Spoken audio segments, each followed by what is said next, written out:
आज का जो हमारा लॉजिकल रीजनिंग का जो बच्चों पहला लेक्चर है और जो टॉपिक है वो हमारा बच्चों है क्रिटिकल थिंकिंग के ऊपर।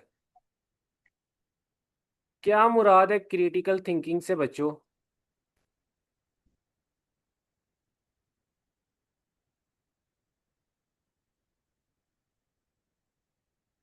सीआईडी देखा हुआ है आपने? Yes sir. कितने लोगों ने सीआईडी देखा है आप में से? उसमें सर आप मैंने लोगों देख। ने उनकी बड़ी वो जो इंस्पेक्टर प्रद्युमन, यही नाम है ना उनका? Yes sir, inspector. अक्सर वो ना कुछ इस तरह की बातें करते हैं कि मुझे लगता है दया कि अगर ऐसा है तो फिर ऐसा है। करते हैं ना वो ऐसी बातें। यस। Yes sir. उसको बच्चों कहते हैं क्रिटिकल थिंकिंग। चीजों से चीजें निकालना, आगे किसी चीज को क्रिटिकल एंगल से जो है ना वो देखना। ठीक है। अब मैं आपके सामने ना कुछ टर्मिनोलॉजीज जो है वो रखने लगा हूं। पहली टर्मिनोलॉजी जो मैं आपके सामने जो है वो पहला कॉन्सेप्ट जो रखने लगा हूं वो हमारे पास है प्रोपोजिशन का। पहले हम क्रिटिकल थिंकिंग्स के सारे जो कॉन्सेप्ट्स हैं ना उनको समझेंगे। प्रोपोजिशन हमारे पास जो है ना बच्चों पहला कॉन्सेप्ट है हमारा। प्रोपोजिशन क्या होता है? प्रोपोजिशन बच्चों हमारे पास है कि एक सेंटेंस हमारे पास ट्रू भी हो सकता है और फॉल्स भी हो सकता है। A sentence can be true और फॉल्स। ये सेंटेंस की खूबी है कि वो हमारे पास ट्रू भी हो सकता है और वो हमारे पास फॉल्स भी जो है वो हो सकता है। ठीक है, ये एक सेंटेंस की हमारे पास बच्चों क्या है, उसकी एक खूबी है। जैसे मैं आपके सामने एक सेंटेंस लिखता हूं, मुझे बताएं पेरिस इज इन फ्रांस। ये सेंटेंस क्या है हमारे पास बच्चों? Sir false sentence. जी फॉल्स सेंटेंस। ट्रू बच्चे, है पेरिस फ्रांस में ही है बच्चों। सर, ये ट्रू है। ये ट्रू सर सेंटेंस ट्रू है है तो लेकिन। हम कहेंगे कि ये हमारे पास ट्रू प्रोपोजिशन है। ये हमारे पास क्या है बच्चों? ट्रू प्रोपोजिशन ट्रू है। प्रपोज। सेकंड में आपके सामने एक और बात लिखता हूं, मैं कहता हूं two is an odd number. Two is an odd number. मुझे बताओ ये क्या है, ये ट्रू है कि फॉल्स है? False proposition false. है। False proposition. ये फॉल्स देखो आप होगी। लोगों को ना पहले क्रिटिकल थिंकिंग के सारे कॉन्सेप्ट्स अच्छी तरह आने चाहिए कि क्या क्या चीजें इसके अंदर जो है वो हमारे पास यूज होती हैं। तो ये हमारे पास फॉल्स प्रोपोजिशन है। तो नई चीज सीखी आप लोगों ने कि प्रोपोजिशन क्या होता है हमारे पास। प्रोपोजिशन हम कहते हैं कि एक सेंटेंस हमारे पास ट्रू भी हो सकता है, जैसे ये फर्स्ट सेंटेंस हमारे पास प्रोपोजिशन है, ट्रू प्रोपोजिशन है। सेकंड सेंटेंस जो है वो हमारे पास फॉल्स प्रोपोजिशन है। तो प्रोपोजिशन हमें ये कहता है कि एक सेंटेंस ट्रू भी हो सकता है और वो फॉल्स भी हो सकता है। ये उसकी एक खूबी है। क्लियर है? अच्छा, अब हमारे पास एक और मैं आपके सामने जो है ना वो बात लिखने लगा हूं, और वो बात क्या है बच्चों? वो बात ये है,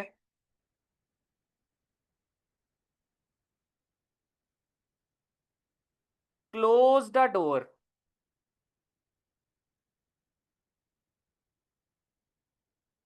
मुझे बताओ क्या ये एक प्रोपोजिशन है? अगर है तो कौन सी प्रोपोजिशन है? Sir true propose. सर, बच्चों ये मुझे बताओ प्रोपोजिशन नहीं है। इसमें आपको कोई ट्रू या फॉल्स का पता चल रहा है? No close the sir. Door no एक सर। Sentence, no. एक सेंटेंस नहीं है, ये एक प्रोपोजिशन नहीं है हमारे पास। तो याद रखना है ये हमारे पास एक प्रोपोजिशन नहीं है, नोट अ प्रोपोजिशन। ये हमारे पास सेंटेंस नहीं है एक, ये हमारे पास कमांड है। हम कमांड दे रहे हैं इसके अंदर। क्या दे रहे हैं बच्चों? कमांड दे रहे हैं इसके अंदर। तो ये प्रोपोजिशन नहीं है हमारे पास। क्लियर है? अब मैं आपके सामने चौथी मिसाल रखता हूं, द फास्टेस्ट रूट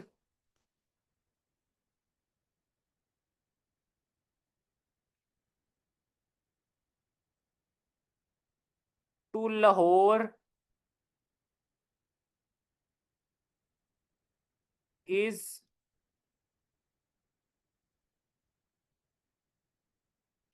मोटरवे। मुझे बताओ ये ट्रू है कि फॉल्स है? True. कैसे? Sir true. क्या पता जीटी रोड्स ज्यादा जो है वो फास्टली पहुंचा दे हमें। क्या पता मोटरवे के अलावा कोई और रूट हो जहां से हम जल्दी पहुंच सकते हो। सर वैसे आजकल तो ट्रांसपोर्टेशन का सबसे अच्छा ये मोटरवे ही चल रहा है, तो फिर यही बच्चे होगा। आपने जो है वो मोटरवे की बजाय आप जो है वो जहाज के जरिए भी तो आ सकती हैं। मोटरवे पे आपको इस्लामाबाद, फॉर एग्जांपल आप इस्लामाबाद से लाहौर आ रहे हैं, आपको 3 घंटे लगते हैं, 4 घंटे लगते हैं। ये जहाज के जरिए बाय एयर आएंगे, आप लोग आधे घंटे के अंदर पहुंच जाएंगे। आप बताएं।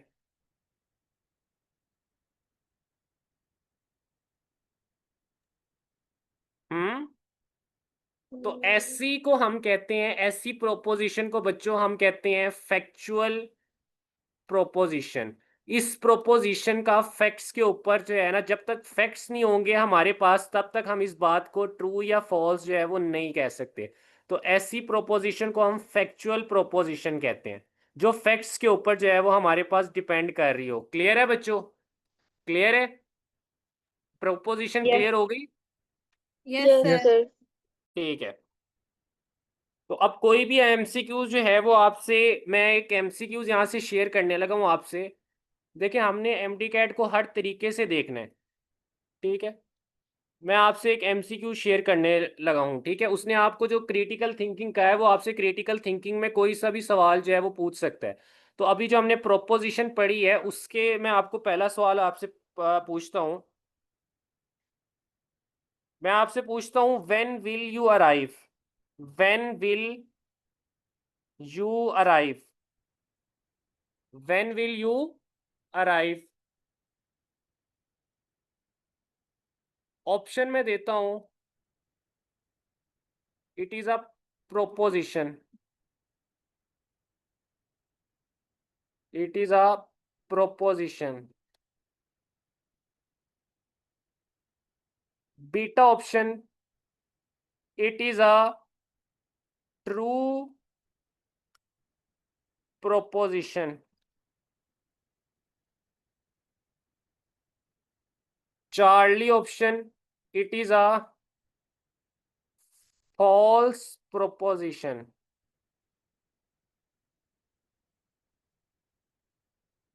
और delta option, none of this. तो मुझे बताएं इसकी क्या करेक्ट ऑप्शन होगी? डेल्टा। कैसे? Delta sir delta. सर, क्योंकि शाबाश, क्योंकि क्वेश्चन सर इसमें है। कोई ट्रू या फॉल्स या कोई सेंटेंस टाइप हमारे पास बन ही नहीं रहा। ये उसने एक क्वेश्चन पूछा हुआ है हमसे। ये क्या है बच्चों हमारे पास? ये एक क्वेश्चन है। ये एक प्रोपोजिशन नहीं है, ये हमारे पास क्वेश्चन है। प्रोपोजिशन क्या होता है? कोई भी ट्रू सेंटेंस, फॉल्स सेंटेंस या कोई भी फैक्चुअल सेंटेंस। ठीक है। ये हमारे पास एक क्वेश्चन है। तो क्वेश्चन जो है वो हमारे पास प्रोपोजिशन बच्चों नहीं होता। तो इसकी करेक्ट ऑप्शन बच्चों हमारे पास क्या होगी? Delta option is the correct option. Clear है? यस। उसके बाद बच्चों सेकंड कॉन्सेप्ट हमारे पास प्रोपोजिशन के अंदर जो आता है ना, वो हमारे पास आता है आर्गुमेंट का। Argument.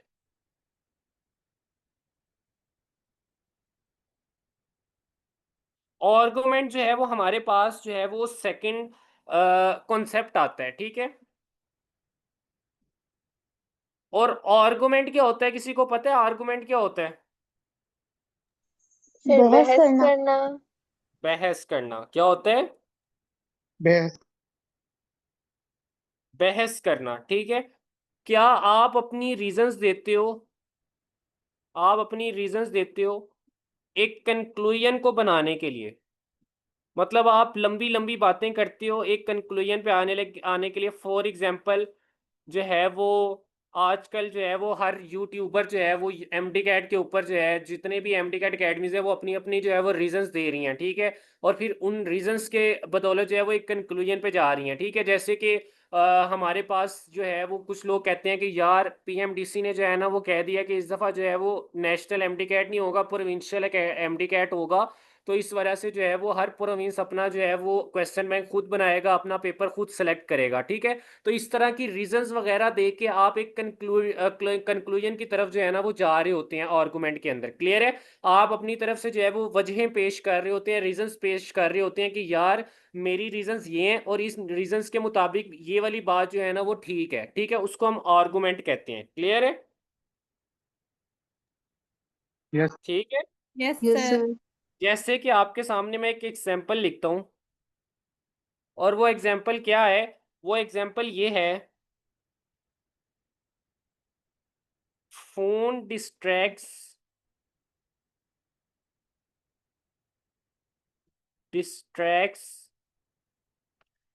During class. Distraction reduces learning. Distraction क्या करती है? reduces learning. दैट्स वाई,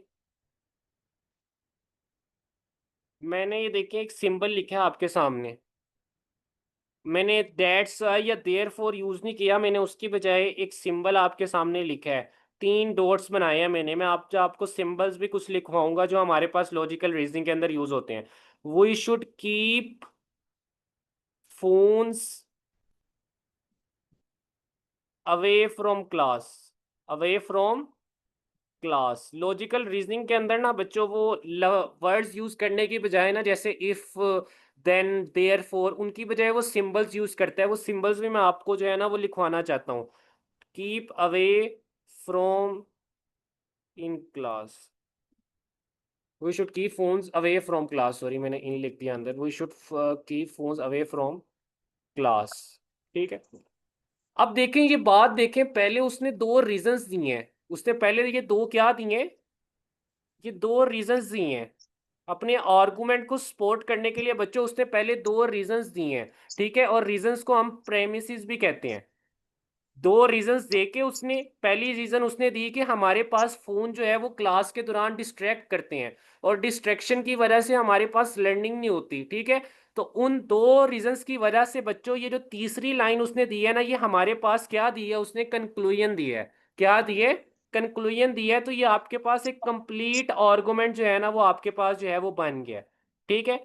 उसने कहा phone distracts during class, distraction reduces learning, therefore we should keep phones away from the class. ये जो मैंने सिंबल बनाया है ना ये आपके सामने, इस सिंबल को बच्चों देयरफॉर का सिंबल कहते हैं। देयरफॉर का सिंबल कहते हैं। क्लियर है बच्चों?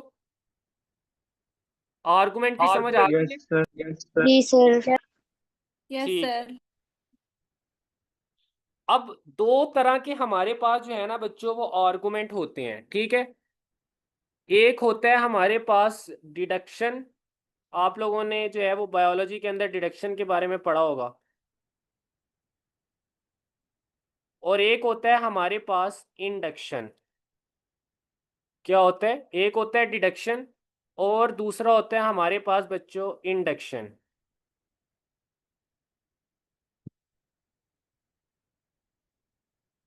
अब डिडक्शन क्या होता है बच्चों? डिडक्शन वो कहता है कि अगर तो हमारे पास रीजंस जो है वो हमारे पास ट्रू हैं, अगर तो प्रीमिसेस हमारे पास ट्रू हैं, तो जो उसका कंक्लूजन आया है वो भी क्या होना चाहिए बच्चों? ट्रू होना चाहिए। वो भी क्या होना चाहिए? वो भी क्या होगा? ट्रू होगा, ठीक है। जैसे आपके पास जो है ये देखें, phone distracts during class, distraction reduces learning, ये बात सच है। तो इसका जो कंक्लूजन आया, we should keep phones away from the class, ये भी क्या है बच्चों, ये भी हमारे पास ट्रू है। तो ऐसे आर्गुमेंट को हम डिडक्शन कहते हैं। क्लियर है? Yes sir. अच्छा, अब इस डिडक्शन में ना आगे दो टाइप्स होती हैं बच्चों। एक होती है हमारे पास वैलिड और एक होती है हमारे पास साउंड। दूसरी कौन सी होती है? दूसरी होती है बच्चों हमारे पास साउंड। ठीक है। वैलिड क्या होती है? वैलिड में आप अपनी रीजंस इतने स्ट्रॉन्ग तरीके से पेश करते हैं कि अगले वाले को लगता है कि कंक्लूजन हमारे पास ट्रू ही होगा। ठीक है। मतलब कहने का क्या है कि देखें, मैंने कहा, मैं एग्जांपल देता हूं, if a shape is square. ठीक है। If a shape is square, it has 5 sides. This shape of mine, this shape is square, this shape is a square। जो मेरे पास शेप है वो क्या है? वो स्क्वायर है। तो इसकी भी कितनी साइड्स होंगी? Therefore this shape has 5 sides। This shape has, shapes लिख दिया मैंने, this shape has 5 sides। This shape has 5 sides। अब बच्चों, एक जो अनपढ़ बंदा है या कोई नया बंदा है जिसको स्क्वायर के बारे में नहीं पता, वो जब इस स्टेटमेंट को पढ़ेगा तो उसको ये स्टेटमेंट क्या लगेगी? वो इसको ये स्टेटमेंट वैलिड लगेगी। ऐसे ही है ना? ऐसे ही है ना बच्चों? एक नया बंदा जो है उसको ये स्टेटमेंट क्या लगेगी? नहीं Valid. वैलिड जी, वैलिड वैलिड। उसको तो वैलिड लगेगी। तो वैलिड डिडक्शन हमारे पास ऐसी डिडक्शन होती है जिसमें हम प्रीमिसेस देते हैं, हम रीजंस देते हैं, और उस बेस पे हम अपना कंक्लूजन जो है वो हमारी, अब वो हमारी जो रीजंस हैं वो सही हो या गलत हो उससे हमें फर्क नहीं पड़ता। हमारी कंक्लूजन जो है वो हमारी रीजंस की बेस पे होती है। और अगर रीजंस जो है वो सही आ रही हैं हमारे पास, हम जो है वो इतनी स्ट्रॉन्ग रीजंस दे रहे हैं, तो हमारी कंक्लूजन बच्चों क्या निकल आती है? सेम, सही निकल आती है। लेकिन असल में बेशक वो गलत भी हो, हम उसको जो है वो देखते नहीं है। हमारी रीजंस इतनी स्ट्रॉन्ग होती हैं कि हम उस बेस पे अपनी कंक्लूजन को स्ट्रॉन्ग कर देते हैं। क्लियर है? लेकिन जो साउंड डिडक्शन होती है ना, उसके लिए रीजंस का भी ट्रू होना जरूरी होता है। मिसाल के तौर पे उसमें मैं लिखूंगा बच्चों, अगर for example all mammals are whales. Jerry बच्चे, ये आपने क्या किया है? अब आपने इस तरह की हरकत की, मैंने आपको किक कर देना मीटिंग से। इसको रेज करें।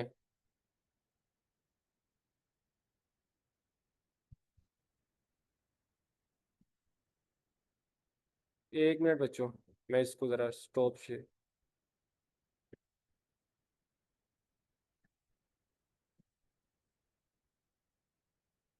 ठीक है। All mammals are whales. ठीक है। सेकंड में कहता हूं all mammals are warm blooded. All mammals are warm blooded. ठीक है। तो हमारे पास देयर फोर वेल्स और वार्म ब्लडेड, वेल्स और warm blooded, whales are warm blooded. तो मुझे बताएं, इस वाली मेरी स्टेटमेंट के अंदर, इस वाली मेरी डिडक्शन के अंदर मैंने जो रीजंस हैं वो भी ट्रू दिए हैं। मैंने अपने रीजंस भी क्या दिए हैं? मैमल्स जो हैं वो वेल्स होते हैं, और मैमल्स जो हैं वो वार्म ब्लडेड भी होते हैं। तो इसका मतलब है जो वेल्स है वो हमारे पास वार्म ब्लडेड भी होंगी। तो फर्क सिर्फ इतना होता है वैलिड डिडक्शन के अंदर, वैलिड डिडक्शन के अंदर और साउंड डिडक्शन के अंदर फर्क इतना होता है कि इसमें हमारे पास प्रीमिसेस जो है वो फॉल्स भी हो सकती हैं, रीजंस जो है वो हमारे फॉल्स भी हो सकते हैं। और उन फॉल्स की बेस पे रीजंस जो है वो हमारी क्या हो सकती हैं, रीजंस कैन बी फॉल्स, और उन फॉल्स रीजंस की बेस पे हमें एक अपना कंक्लूजन दे देते हैं। लेकिन इसमें जो है वो हमारे पास रीजंस जो है वो क्या होती हैं, रीजंस हमारे पास, reasons should have always true, reasons को क्या होना पड़ता है, ट्रू होना पड़ता है, reasons should be true. Clear है बच्चों? तो अगर आपसे वो एम्प्टी कैट में इनसे मुतालिक भी सवाल पूछ लेना, इन डेफिनेशन से मुतालिक भी, कि ये हमारे पास वैलिड डिडक्शन है, ये हमारे पास साउंड डिडक्शन है, वैसे आया तो नहीं है लेकिन मैं आपको पढ़ा रहा हूँ इसीलिए, ताकि इस साल जो है वो ये वाले क्वेश्चंस भी जो है वो हमारे पास ना दे दे। क्लियर है? इस साल इस तरह के क्वेश्चन जो है वो हमारे पास वो दे सकते हैं, ठीक है। इसलिए मैं आपको उसका बेसिक भी जो है वो समझा रहा हूँ कि क्रिटिकल थिंकिंग में जो स्टेटमेंट्स आर्गुमेंट्स होते हैं उनकी भी आगे टाइप्स आपको मैं बता रहा हूँ। ठीक है बच्चों? यस तो सर। यहाँ यहाँ तक क्लियर है कि डिडक्शन हमारे पास वैलिड होती है और साउंड होती है।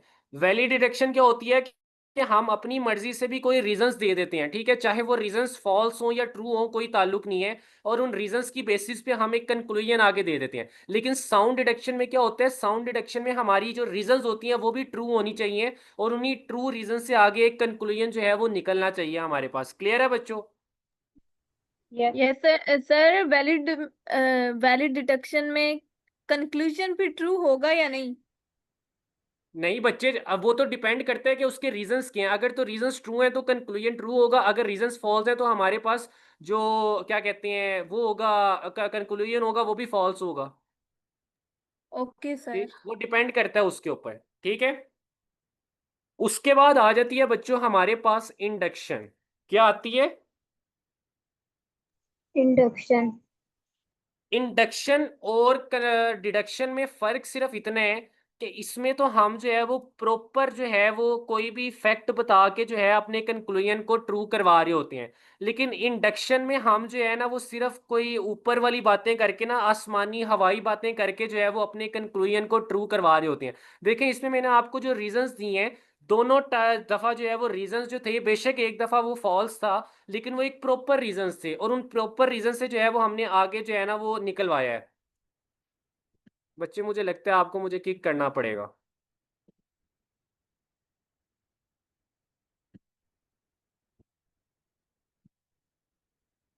ठीक है, लेकिन इंडक्शन में क्या होता है कि हम जो है ना वो हवाई रीजंस दे रहे होते हैं, ठीक है, अपनी तरफ से ही जो है वो हम कोई ना कोई रीजन जो है ना वो दे रहे होते हैं। क्लियर है? मैं ये जरा एनोटेशन जो है उसको बंद कर दूं, 1 minute.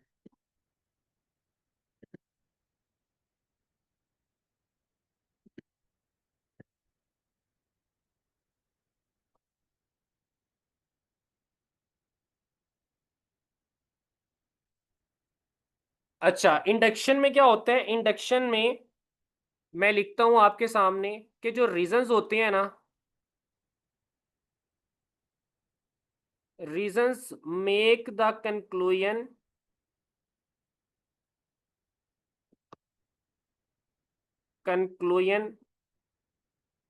likely but not guaranteed, but not guaranteed. यानी आपको इसमें गारंटी नहीं होती कि यार जो मैं रीजंस दे रहा हूँ, जो मैं प्रीमिसेस दे रहा हूँ, उनकी बेस पे मेरा कंक्लूजन जो है वो क्या तो सही दे रहा हूँ या गलत दे रहा हूँ। डिडक्शन में तो आपको पता था ना, आपने दो पहले जो है वो रीजंस दी, स्ट्रॉन्ग रीजंस, उन दो स्ट्रॉन्ग रीजंस की बेस पे आपने आगे जो है वो कंक्लूजन दे दिया। लेकिन इंडक्शन में बच्चों आप लोग जो है वो अपनी रीजंस की बेस पे इतने ज्यादा जो है वो कॉन्फिडेंट नहीं होते कि यार जो मैंने ये रीजंस दी हैं, क्या ये रीजंस मेरे कंक्लूजन को जो है वो टेस्टिफाई कर रही हैं, क्या मेरा कंक्लूजन इन रीजंस की वजह से ग्रंटेड है। तो आपको जो है ना उसके अंदर ये कोई श्योरिटी जो है वो नहीं होती, ठीक है। और ये हमारे पास जो है वो आगे दो टाइप्स की होती है। इंडक्शन जो है वो हमारे पास दो टाइप्स की होती है आगे बच्चों। एक होती है हमारे पास स्ट्रेंथ इंडक्शन, और एक होती है हमारे पास कोग्नेट induction.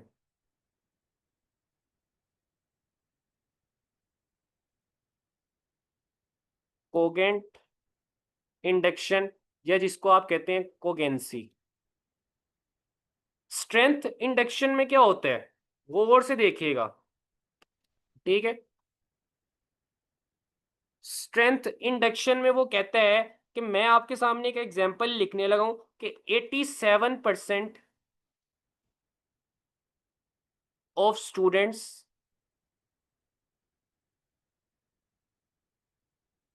Preferred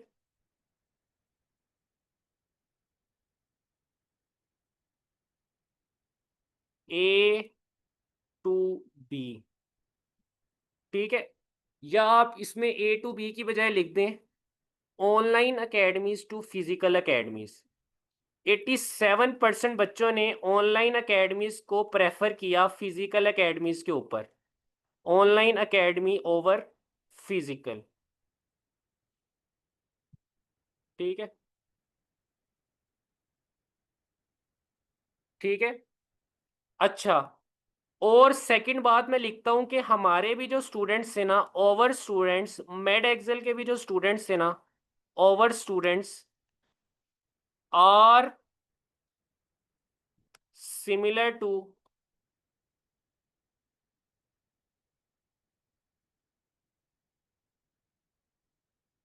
the other students.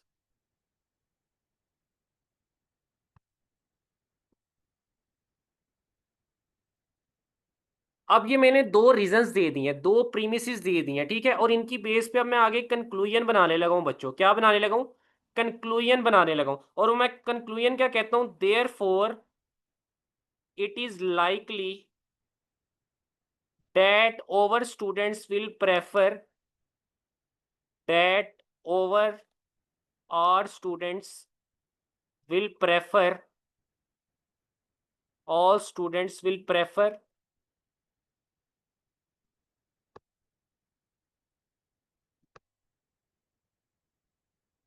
Online academy. मुझे बताएं ये जो मैंने ऊपर दो रीजंस दिए हैं, क्या ये रीजंस मेरी कंक्लूजन को जो है वो टेस्टिफाई कर रही हैं, 100% गारंटी दे रही हैं? क्या पता जो मेरे स्टूडेंट्स हों, मेरे जो मेड एक्सेल के स्टूडेंट्स हैं, उन्होंने फिजिकल एकेडमी को वोट किया हो। क्या ऊपर वाली जो हमारे पास रीजंस हैं, क्या वो मेरी इस बात को सपोर्ट कर रही है बच्चों? बताओ। Yes, sir. क्या? No sir. No, sir. जी जी, Sir, no, नहीं sir. ना कर रही, कोई गारंटी सर नहीं है। हो हंड्रेड सकते हैं, परसेंट हो गारंटेड सकते हैं नहीं हमारे है। पास हो सकता है हमारे पास हमारे बच्चों ने ऑनलाइन एकेडमीज को ही प्रेफर किया हो। लेकिन ये भी तो पॉसिबिलिटी है कि उन्होंने हमारे पास जो है वो ऑनलाइन एकेडमीज को प्रेफर ना किया हो, फिजिकल एकेडमीज को प्रेफर किया हो। हमारे पास कोई गारंटी तो प्रेजेंट नहीं है ना, कुछ भी हो सकता है। तो ऐसी हम इंडक्शन को कहते हैं स्ट्रेंथ इंडक्शन, जिसमें हमारे पास जो है वो कोई गारंटी ना हो हमारे पास। क्लियर है? इस तरह की स्टेटमेंट्स आपने देखी हुई है ना, एमसीक्यूज की फॉर्म में इस तरह की स्टेटमेंट्स वो आपसे दे देता है कि हमारे पास जो है वो 87% स्टूडेंट्स ने ऑनलाइन एकेडमी को प्रेफर किया फिजिकल एकेडमी पे। उनमें से जो हमारे हमारे स्टूडेंट्स भी जो थे वो दूसरे स्टूडेंट्स की तरह थे, तो हमें भी लगता है कि हमारे स्टूडेंट्स ने ऑनलाइन एकेडमी को जो है वो प्रेफर किया हो। क्या पता हमारे स्टूडेंट्स वो पीछे वाले 13% हों, हमारे स्टूडेंट्स जो है वो पीछे वाले जो 13% है जिन्होंने फिजिकल एकेडमी को प्रेफर किया, क्या पता हमारे स्टूडेंट्स वो हों। ऐसा हो सकता है ना, पॉसिबल है ना ये बच्चों? तो ऐसी स्टेटमेंट को, ऐसी इंडक्शन को हम जो है ना बच्चों वो स्ट्रेंथ इंडक्शन जो है वो कहते हैं। मैं पहले आपको समझा रहा हूँ बच्चों, फिर आगे जो है ना वो मैं सारा एक्सप्लेन भी करूंगा इसको। क्लियर है? उसके बाद कोगेंट इंडक्शन क्या होती है? कोगेंट इंडक्शन में हम बच्चों एक स्ट्रोंग आर्गुमेंट लेके आते हैं, हम एक स्ट्रोंग जो है ना वो इंडक्शन जो है ना वो लेके आते हैं, एक स्ट्रोंग आर्गुमेंट जो है वो लेके आते हैं। कैसा स्ट्रोंग आर्गुमेंट? आर्गुमेंट आप गौर से देखना, क्या देने लगा हूं मैं। 5 ट्रायल्स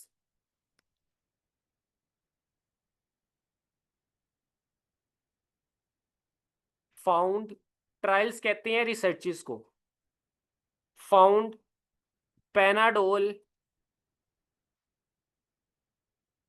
मोर effective, more effective than Asprol, ये एक मेडिसिन है पैनाडोल की तरह की। ठीक है, 5 रिसर्चेस हमने की और हमें पता चला कि जो पैनाडोल है ना वो एस्कप्रोल से ज्यादा इफेक्टिव है। ठीक है, नेक्स्ट बात मैं लिखता हूं, ओवर और पेशेंट्स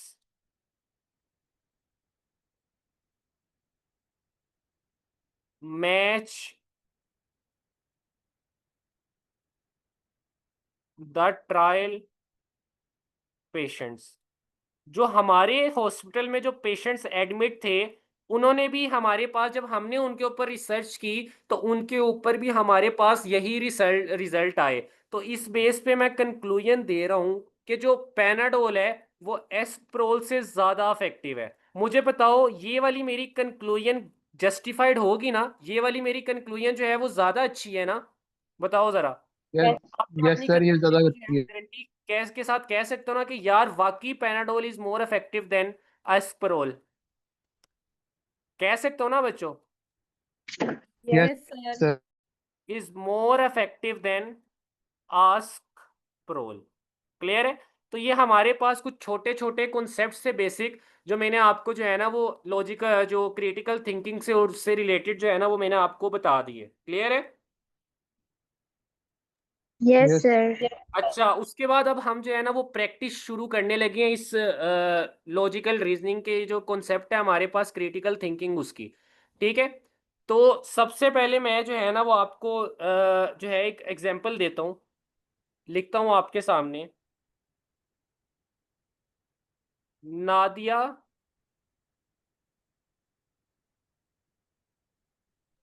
सर विल जी लेकिन क्वेश्चन की स्टेटमेंट में तो ये पूछा जाता है ना कि डेफिनेटली ट्रू, प्रोबेबली ट्रू, जी जी डेटा इन मैंने कहा कि स्टेटमेंट में तो क्वेश्चन की ये पूछा जाता है ना कि डेफिनेटली ट्रू, प्रोबेबली ट्रू। बिल्कुल ऐसे ही।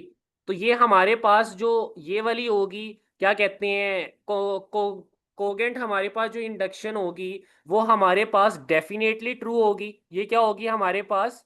ऐसी स्टेटमेंट जिसके अंदर हमारे पास वैलिड आर्गुमेंट्स, वैलिड रीजन मौजूद हैं, वो हमारे पास डेफिनेटली ट्रू होगी। और ये वाली हमारे पास ट्रू भी हो सकती है और ट्रू और can be false, can be true और कैन बी फॉल्स। क्लियर है? क्लियर है बच्चे? अच्छा पॉइंट आपने पूछा है। मैं एमसीक्यूज लिख रहा था। Nadia will win because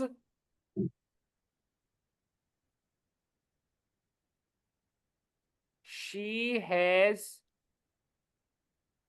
the highest GPA, because she has the highest GPA.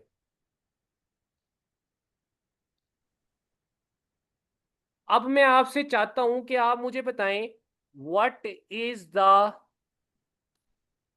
Hidden premises, what is the hidden premises in this MCQs,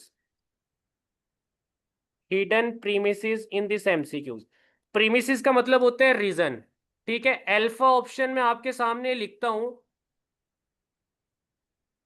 Nadia wins will win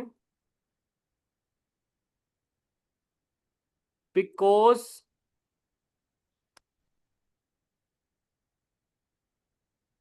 of his attitude.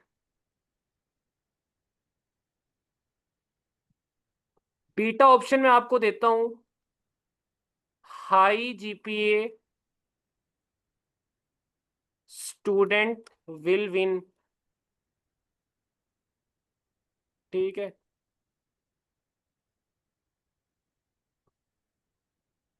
Student like Nadia will win. Delta option में देता हूं, all of the above. अब मुझे बताएं इस MCQs की option क्या होगी? ओ, बीटा। करेक्ट ऑप्शन क्या होगी? बीटा। बीटा कैसे? बीटा। सर क्योंकि सेंटेंस में इसके बारे में बात हुई है ना। जी सर सेंटेंसेस के बारे में बात हुई है ना बिल्कुल। कि तो बच्चों हिडन प्रीमिसेस से मुराद होते हैं ऐसी रीजंस जो उसने अंदर ही अंदर किसी तरह हिडन जो है ना वो हमारे पास एक्सप्लेन की हो। जैसे इसके अंदर हिडन प्रीमिसेस हमारे पास क्या है कि देखिए नादिया से तो कोई ताल्लुक ही नहीं है ना हमारा। विन कौन करेगा?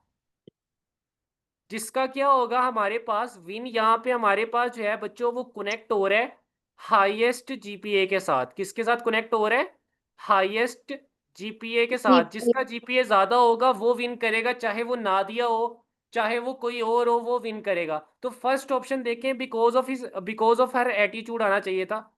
ठीक है, बिकॉज ऑफ हर एटीट्यूड। देखिए नादिया के एटीट्यूड का तो इसमें कोई रोल ही नहीं है ना। वो चाहे जितनी मर्जी लाइक हो, जिसका जीपीए लाइक बच्चे ऐसे भी होते हैं हमारे पास जिनका जो है वो मार्क्स कम आते हैं। ठीक है, चार्ली ऑप्शन देखें, student like Nadia will win. Nadia में ऐसी क्या खास बात है कि उस जैसे स्टूडेंट, क्या वो पता हमारे पास जो है वो नादिया की कोई और लड़की हो जो कि बिल्कुल ही नालायक हो? तो ये ऑप्शन भी गलत, और एल्फा और चार्ली गलत हो गए हैं तो डेल्टा भी गलत होगा। तो पीछे बच्चों हमारे पास कौन सी ऑप्शन जो है वो करेक्ट बचती है? पीछे हमारे पास high GPA student will win. तो ऐसे जो है ना, ऐसे एमसीक्यूज इनके अंदर हम जो है ना वो हिडन प्रीमिसेस यानी हिडन रीजंस जो होती है ना ट्रू करवाने के लिए ऑप्शन को, उनको हम जो है वो ढूंढ रहे होते हैं। क्लियर है बच्चों यहाँ तक? ये एमसीक्यूज की समझ आई है? यस जी सर। Yes sir. क्लियर है? अच्छा, उसके बाद जो है वो हमारे पास, मैं आपको ना एक न्यू चीज सिखाने लगा हूं, आर्गुमेंट मैप्स। हमारे पास कुछ इस तरह के कंक्लूजन होते हैं जिनका एक पहली पहली जो मेरे पास इसके अंदर पॉइंट आएगा ना वो ये होगा कि मेरा जो कंक्लूजन है, मेरा क्या है जो कंक्लूजन, वो ये मेरी पहली स्टेटमेंट और दूसरी स्टेटमेंट दोनों का जो है वो मिला के जो है वो मेरे पास उसका कंक्लूजन आया है। मैं इसकी आपको एग्जांपल भी देता हूँ, पहले मुझे दूसरा पॉइंट लिखने दें। दूसरा पॉइंट ये है कि मेरे पास जो पहली स्टेटमेंट है मेरी वो अपना एक कंक्लूजन दे रही है, दूसरी स्टेटमेंट जो है मेरी वो अपना एक कंक्लूजन दे रही है, और तीसरी स्टेटमेंट जो है मेरी वो अपना एक कंक्लूजन जो है ना वो मेरे पास दे रही है। ठीक है, तीसरी पॉइंट मेरे पास ये है कि मेरे पास पहली ऑप्शन जो है वो दूसरी ऑप्शन की तरह, दूसरी स्टेटमेंट की तरफ रेफर कर रही है, और दूसरी स्टेटमेंट मेरे पास आगे जो है वो कंक्लूजन की तरफ जो है ना वो रेफर कर रही है। अब गौर से देखना, मैं आपको एग्जांपल देने लगा हूं। लास्ट बस इज एट 9 PM। ये मेरे पास मेरी फर्स्ट स्टेटमेंट है। दूसरी स्टेटमेंट मेरे पास क्या है? It's 8:50 now. तो मुझे बताएं मेरा कंक्लूजन क्या होना चाहिए? मेरा कंक्लूजन बच्चों ये है कि वी शुड लीव इमीडिएटली, हमें जल्दी से निकल जाना चाहिए ताकि बस को जो है वो पकड़ लें। We should leave immediately.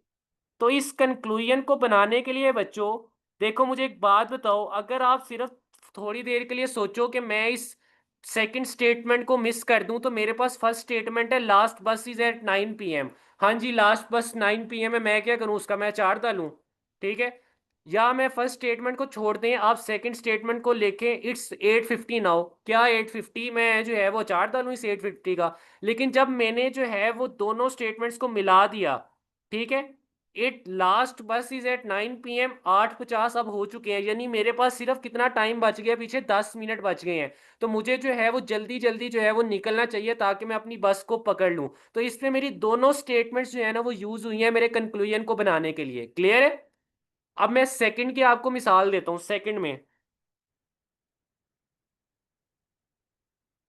Second की मिसाल मैं आपको देता हूं। फर्स्ट स्टेटमेंट में कहता हूं this laptop is with in my budget, is with in my budget. ठीक है, सेकंड स्टेटमेंट में देता हूं this laptop has great features.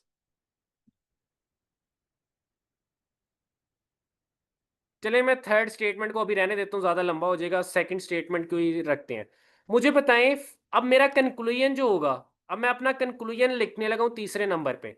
Conclusion मेरा है बाय दिस लैपटॉप।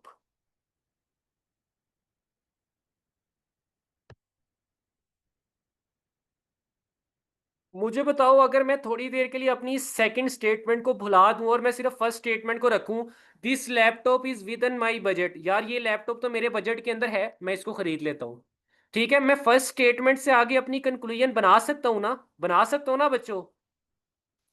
या अगर मैं फर्स्ट स्टेटमेंट को थोड़ी देर के लिए छोड़ दूं और मैं सेकंड स्टेटमेंट को जो है वो देखूं, this laptop this laptop has great features, इसके अंदर बहुत ज्यादा अच्छे फीचर्स हैं, चलो मैं इसको खरीद लेता हूं। मैं इस सेकंड स्टेटमेंट की बेस पे भी अपनी कंक्लूजन बना सकता हूं, मैं इस फर्स्ट स्टेटमेंट की बेस पे भी अपनी अलग कंक्लूजन जो है वो बना सकता हूं। क्लियर है? तो ये हमारे पास सेकंड टाइप होती है आर्गुमेंट्स की। क्लियर है? पहली टाइप जो थी उसके अंदर आपको दोनों स्टेटमेंट्स चाहिए होती हैं कंक्लूजन बनाने के लिए, लेकिन ये वाली टाइप जो मैंने आपको बताई है इसमें आप एक भी स्टेटमेंट के जरिए जो है ना वो अपनी जो कंक्लूजन है वो आप बना सकते हो। क्लियर है? क्लियर है यस बच्चों? सर। Yes sir. ठीक है।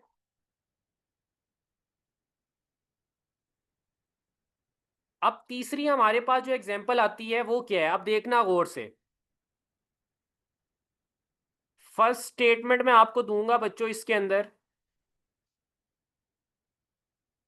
दिस न्यूज़पेपर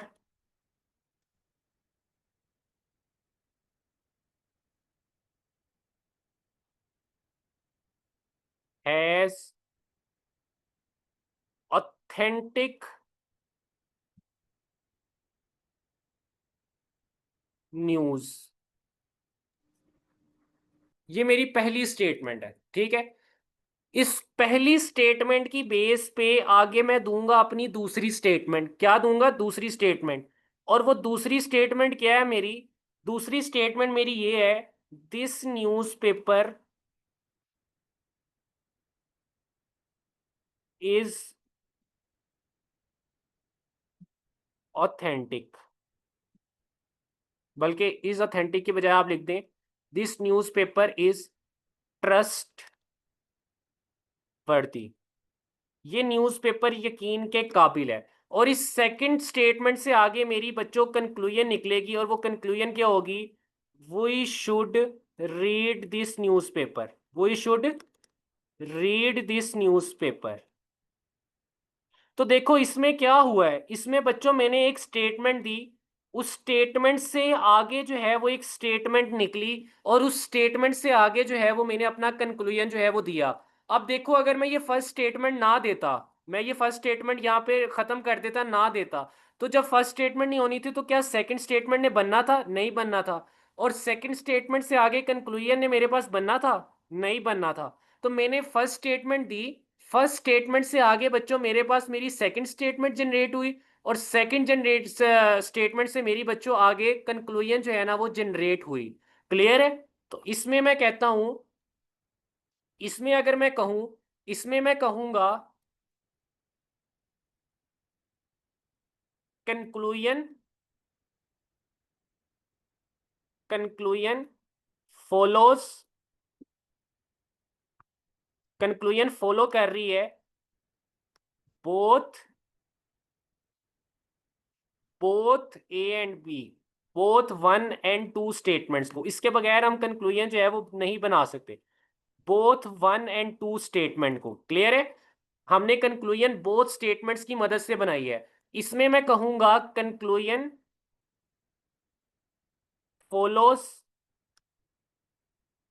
इधर स्टेटमेंट वन, इधर या तो आप फर्स्ट स्टेटमेंट की बेस पे भी कंक्लूजन बना सकते हो, और सेकंड बेस की भी के बेस पे भी आप जो है ना वो कंक्लूजन बना सकते हो। यानी अगर आपके पास सिर्फ एक भी स्टेटमेंट होगी तो आप उसकी बेस पे कंक्लूजन बना सकते हो, इसलिए मैंने इधर और का लफज लिखा है। अगर आपके पास फर्स्ट स्टेटमेंट भी होगी आप उसकी बेस पे कंक्लूजन बना सकते हो, सेकंड भी होगी तो आप उसके बेस पे जो है वो कंक्लूजन बना सकते हो। इसमें मैं लिखूंगा बच्चों, कंक्लूजन फॉलोस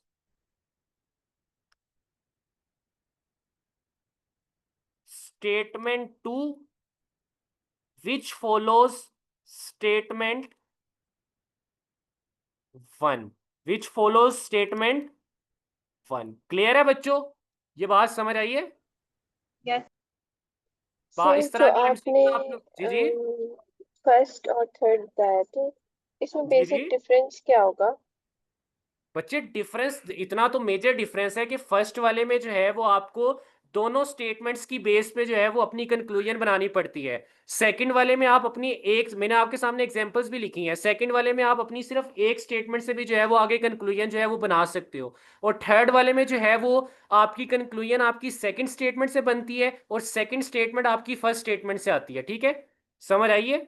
अब इस वाले फर्स्ट वाली एग्जांपल में अगर मैं एक भी मिस कर दूं अंदर से, मैं सेकंड स्टेटमेंट को जो है ना वो खत्म कर देता हूं, तो पीछे रह जाएगी सिर्फ फर्स्ट स्टेटमेंट, और फर्स्ट स्टेटमेंट से आगे कंक्लूजन मैं बना ही नहीं सकूंगा।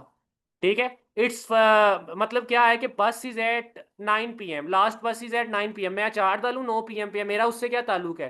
ठीक है, फिर मैं सेकंड स्टेटमेंट दूंगा, इट्स 8:50 नाउ, अभी 8:50 हो चुके हैं, यानी मेरे पास सिर्फ 10 मिनट है बस को पकड़ने के लिए। ठीक है, और सेकंड वाली जो है मेरे पास, सेकंड वाला जो है उसमें मैं एक भी स्टेटमेंट अगर दे दूं, this laptop is with in my budget, ठीक है, मैं इसको खरीद लेता हूँ, फौरन आगे से मैं एक कंक्लूजन जो है वो ड्रॉ कर सकता हूँ। और जो थर्ड वाला है, थर्ड वाले में क्या होता है कि पहली स्टेटमेंट से आगे सेकंड स्टेटमेंट निकलती है, सेकंड स्टेटमेंट से आगे मजीद स्टेटमेंट्स भी निकल सकती हैं, और उन स्टेटमेंट से आगे फर्दर हमारे पास क्या निकलता है, कंक्लूजन जो है वो निकलती है हमारे पास। तो ये एक मेजर फर्क होता है इन तीनों के अंदर। क्लियर है, समझ आइए? Yes sir. आ गई है बच्चों समझ? Yes sir. किसी को ना आई हो?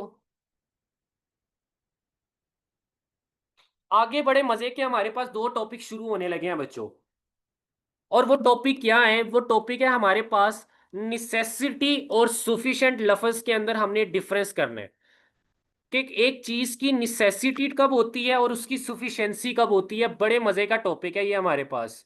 थर्ड टॉपिक बच्चों हमारे पास जो है ना वो है निसेसिटी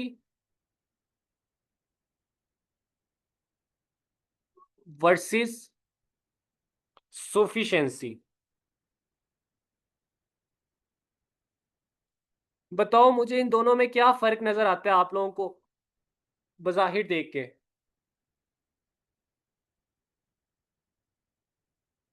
तो याद रखना, इस निसेसिटी हम उस चीज के लिए यूज करते हैं जिसका प्रेजेंट होना लाजमी होता है, मस्ट बी प्रेजेंट। ठीक है, और इसके बगैर, without it things can't happen, things can't happen. और सुफिशेंसी हमारे पास ये होती है कि अगर इसका प्रेजेंट होना या एब्सेंट होना मर्जी है, लेकिन अगर ये प्रेजेंट हो हमारे पास, if present, if present it guarantees the result, तो ये हमारे पास रिजल्ट की जो है ना वो गारंटी दे देती है हमारे पास। इट गारंटीज द रिजल्ट, ये क्या कर देती है? रिजल्ट की जो है वो हमारे पास बच्चों गारंटी दे देती है। अब मैं आपको इसकी मिसाल जो है ना वो कहता हूं, क्या मिसाल देता हूं, दो मिसालें मैं आपके सामने लिखने लगा हूं, और आपने बताना है कि इसमें से कौन सी जो है वो निसेसिटी है और इसमें जो है वो कौन सी हमारे पास जो है वो सुफिशेंसी जो है ना वो यूज करेगी। Heavy wheels is dash for being a bicycle, और दूसरी है हमारे पास being a bicycle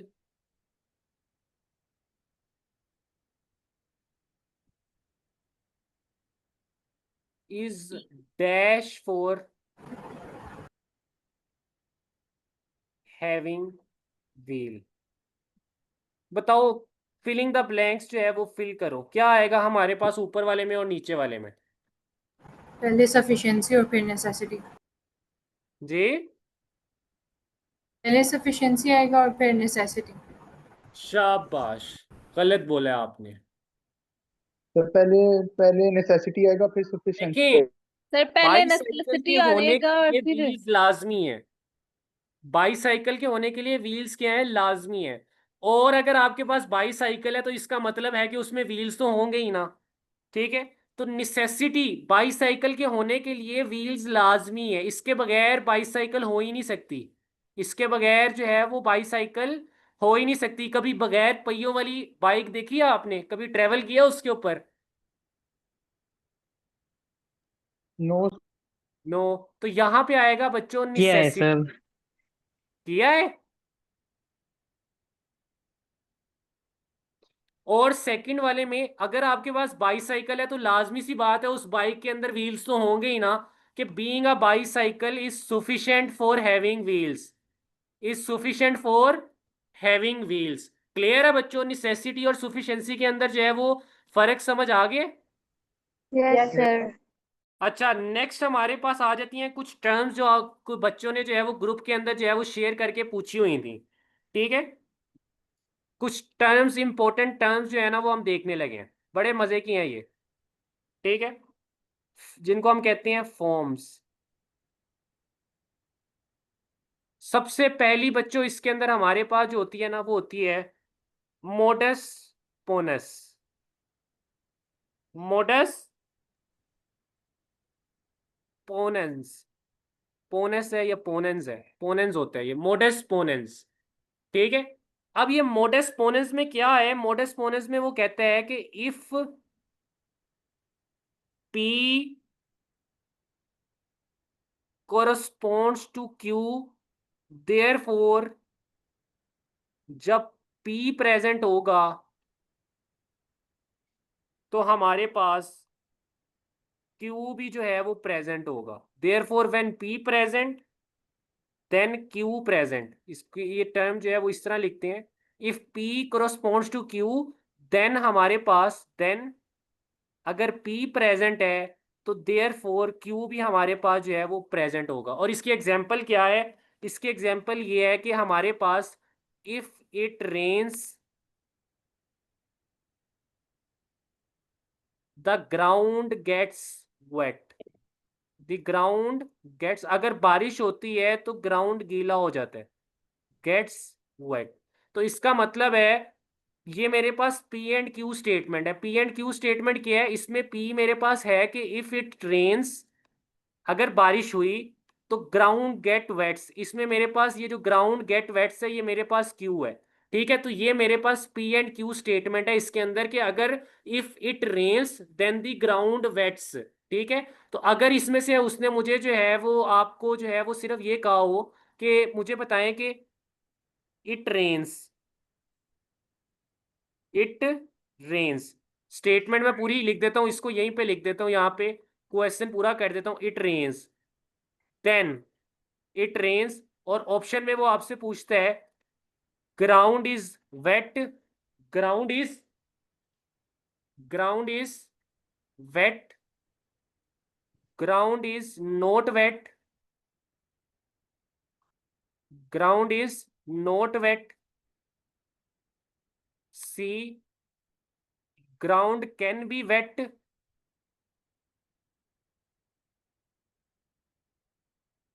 और D ground can not be wait.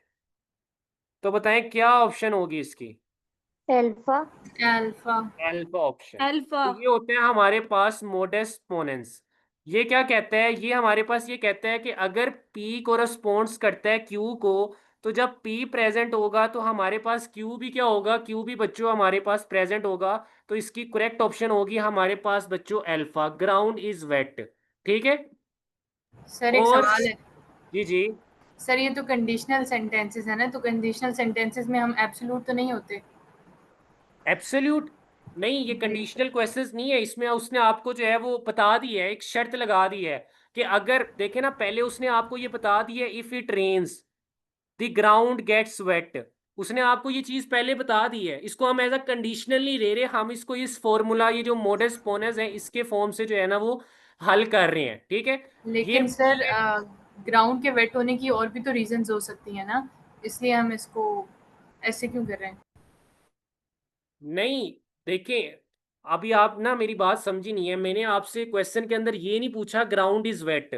अगर मैं ये ऑप्शन को यहाँ पे लेके जाता ना, ग्राउंड इज, वो आपकी बात बिल्कुल ठीक है, तब हमारे पास होना था। तब ये स्टेटमेंट, आप स्टेटमेंट को ना चेंज कर रही हैं।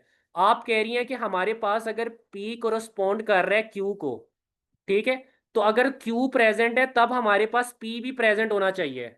यानी ग्राउंड वेट होने का जो है वो ताल्लुक रेंज से होना चाहिए, ठीक है, या ग्राउंड के वेट होने की चांसेस जो है वो किसी और चीज से भी। आप ये कहना चाह रही है ना, हम अभी उस चीज की तरफ गए ही नहीं है। मैंने ऊपर क्वेश्चन के अंदर बच्चों ग्राउंड वेट नहीं लिखा, मैंने लिखा है इट रेन्स। जब रेन होगी तो ग्राउंड ने तो वेट होना ही होना है ना। अगर मैं यहाँ पे पूछता, अब मैं आपका वाला क्वेश्चन जो है ना वो यहाँ पे लिखता हूँ, फिर आपको समझ आ जाएगी। If it rains, if it rains, the ground gets wet। अच्छा, आगे मैं लिखता हूं the ground is wet, the ground is wet। और नीचे मैं आपको ऑप्शंस देता हूं, it rains या it rained, पास्ट में हो चुका होगा ना, it didn't rains, या मैं इसको फ्यूचर में ही, हम लॉजिकल रीजनिंग पढ़ रहे हैं, हम इंग्लिश थोड़ा पढ़ रहे हैं। it rains, it does not rain, it can be rain। English मेरी इतनी अच्छी नहीं है तो कॉम्प्रोमाइज किएगा। It can not be rain, या कैन नॉट की मैं ऑप्शन ही ला रहा, वो आपको कंफ्यूज करेगा। मैं यहाँ पे लिखता हूँ नन ऑफ दीज। तो इसमें आप सी मुझे ऑप्शन बताएं, आप इस एमसीक्यूज की ऑप्शन क्या होगी? चार्ली। चार्ली, शाबाश। अब आपको अपनी बात समझ आई है। अब आपकी बात जो है ना वो यहाँ पे यस, हो रही है, क्योंकि यहाँ पे फाइन। मैंने रेंज क्यों नहीं लगाया, क्योंकि ग्राउंड किसी और वजह से भी वेट हो सकता है। ग्राउंड, क्या पता हमने जो है वो खुद पानी लगा दिया हो। क्लियर है? तो मैंने वो वाली कंडीशन नहीं रखी, मैंने कंडीशन के अंदर ही बच्चे ये बात बताई है कि अगर P होगा, कोरस्पॉन्ड करता है Q को, तो जब P प्रेजेंट होगा तो Q भी प्रेजेंट होगा। मैंने ये नहीं कहा कि अगर P कोरस्पॉन्ड करता है Q को और Q प्रेजेंट है तो P को भी प्रेजेंट होना चाहिए, मैंने ये बात नहीं की। मैंने बात उलट की है। मैंने ये कहा है कि अगर P कोरस्पॉन्ड करता है Q को, तो जब P प्रेजेंट होगा तो Q भी हमारे पास लाजमी प्रेजेंट होगा। अब समझ आइए बच्चों? यस सर, फाइन, आ थैंक गई है यू। समझ? समझ आ रही है बच्चों? Yes sir. नेक्स्ट हमारे पास जो आता है बच्चों, वो आता है हमारे पास मोडेस टोलेंस। मोडेस, सॉरी, मोडेस की स्पेलिंग मैंने लिख दी है, मोडेस टोलेंस। ठीक है, मोडेस टोलेंस क्या कहते हैं?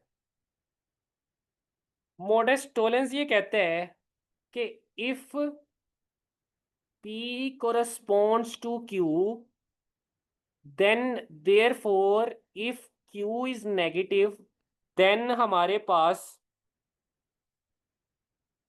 व्हेन हमारे पास Q जो है वो नेगेटिव होगा, तो हमारे पास therefore P is also negative.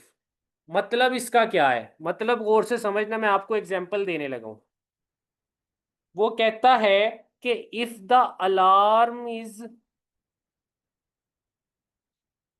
Set,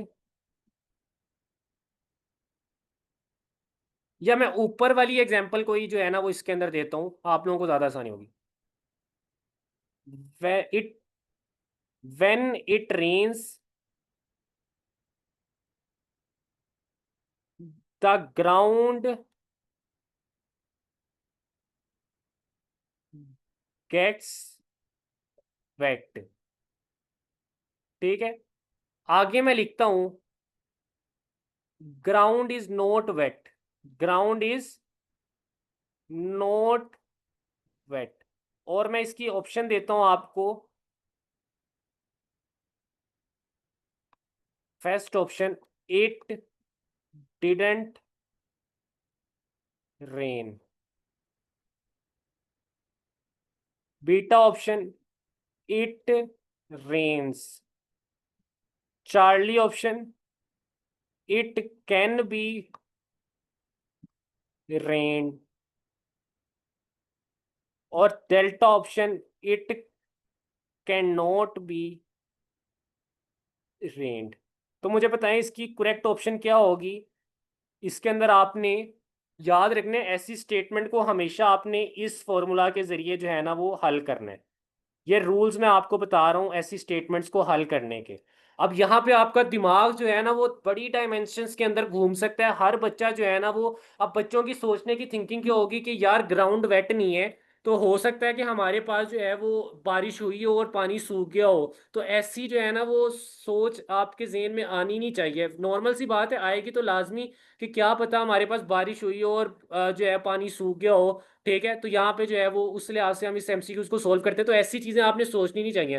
देखिए लॉजिकल रीजनिंग में ना आपका दिमाग मल्टी डायमेंशनल घूम रहा होता है, कभी आप कुछ सोच रहे होते हैं, कभी आप कुछ सोच रहे होते हैं। तो ये जो मेरे लेक्चर्स का मकसद है ना, ये जो मैं आपको रूल्स बता रहा हूँ, इन रूल्स को आपने अप्लाई करके जो है ना वो वैलिड आंसर तक जो है ना वो जाने हैं।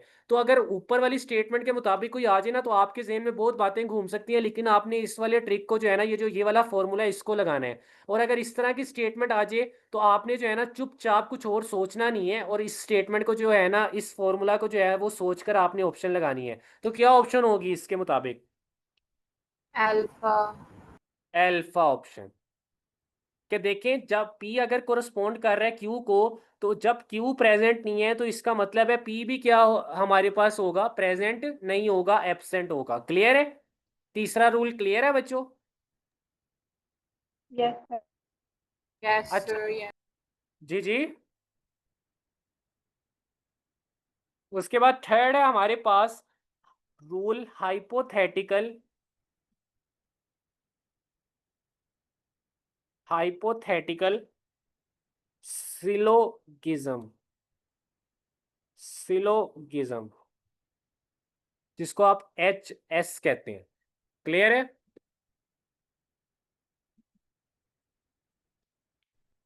इसमें वो कहता है हमारे पास if P corresponds to Q, Q corresponds to R, ठीक है, then P also, therefore P also corresponds to R। Clear है? और इसकी मिसाल, इसकी एग्जांपल मैं आगे देता हूं। If I save money, if I save money I can travel. ठीक है, इफ आई कैन ट्रेवल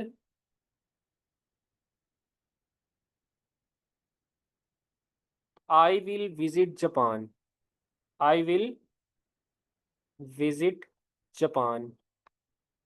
ये मेरे पास था बच्चों P, मेरा P ये था Q, P कोरस्पोंड कर रहा है मेरे पास Q को, और ये Q आगे कोरस्पोंड कर रहा है बच्चों मेरे पास R को। ठीक है, तो मैं इन बेस पे ये लिख सकता हूँ, P और R को कोरस्पोंड करवा सकता हूँ, और मैं कह सकता हूँ if I save money I will visit Japan. क्या मैं ये बात कह सकता हूँ बच्चों? Yes sir. तो इस तरह की भी जो है वो आपसे वो MCQs के अंदर जो है ना वो बातें पूछ सकता है। क्लियर है? आपको वो MCQs दे दे, अगर इसका मैं आपके साथ MCQs जो है वो शेयर करूं, ठीक है, लेकिन इफ सर आई, जी जिस तरह आप करवा रहे हैं इस तरह कभी क्वेश्चन तो नहीं आया हुआ। ऑप्शन डिफरेंट नहीं होती, जी जी, ऑप्शन इस तरह तो नहीं आती ना, लेकिन किस तरह? ये क्वेश्चन जिस तो तरह नहीं है अभी, आपने क्वेश्चन ये मैंने क्वेश्चन तो नहीं लिखा आपके सामने, ये तो मैंने आपको एग्जाम्पल दिया, समझाया है। क्वेश्चन तो लिखने लगा हूँ। ओके ठीक है, ये देखेंगे आपके सामने MCQs में लिखने लगा हूँ। If I study hard I will get good marks.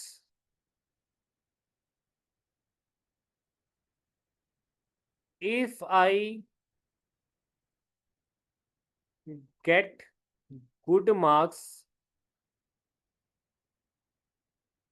I will get admission in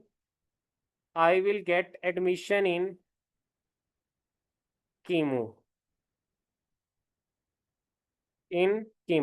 और आगे मैं आपसे पूछता हूँ which of the following option is correct, which statement is correct.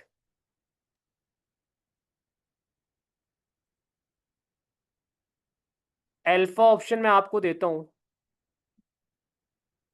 If I save money I will get good marks.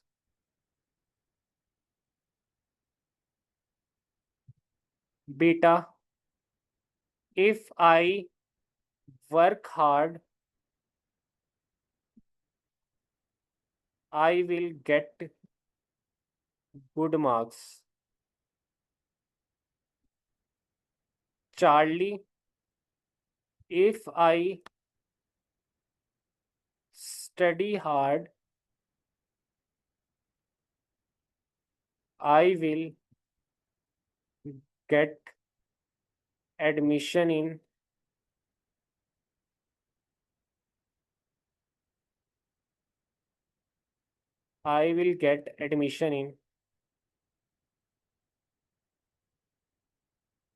Chemo. और delta option both B and C. यहाँ पे आपके लॉजिकल रीजनिंग का पता चलेगा क्या आप लोग कितना समझ आइए आप लोगों को अभी तक। बताएं क्या ऑप्शन होगी इसकी। सर अगर आप ऊपर रूल्स के मुताबिक बताए तो चार्ली आएगा। और रूल्स को छोड़ के अगर आप ओवरऑल डेल्टा समझो तो डेल्टा अगर अपने जहन से बोले तो डेल्टा आ जाता डेल्टा है। आएगा फिर। अगर अपने जहन को क्या करें, इस्तेमाल। बेटा आप लोग अपने जहन को इस्तेमाल भी सही तरह से इस्तेमाल नहीं कर रहे। देखें लॉजिकल रीजनिंग में ना अपनी बातों के अंदर नहीं आ जाना। लॉजिकल रीजनिंग को करने का पहला जो मेन स्टेप होता है ना, आप लोगों ने अपने आप को बिल्कुल बिल्कुल न्यूट्रल रखना है। आपने अपनी दिल की बात नहीं सुननी, ठीक है। आप लोगों ने जो है वो वजह ढूंढनी है कि यार मैं जो है वो इस ऑप्शन के साथ क्यों जा रहा हूँ। किसी ऑप्शन से जो है वो आपको अच्छी लग रही है, दिमाग कह रहा है, दिल कह रहा है, तो उसकी बेस पे जो है वो आपने उसको सिलेक्ट नहीं कर लेना, ठीक है। आप मुझे बताएं शाबाश कितने बच्चे जो है वो कहते हैं कि हमारे पास इसकी ऑप्शन जो है वो चार्ली होगी। Yes. Charlie sir. Sir Charlie होगी। मैंने भी चार्ली बताया है सर। और कितने बच्चे कहते हैं कि इसकी ऑप्शन डेल्टा होगी।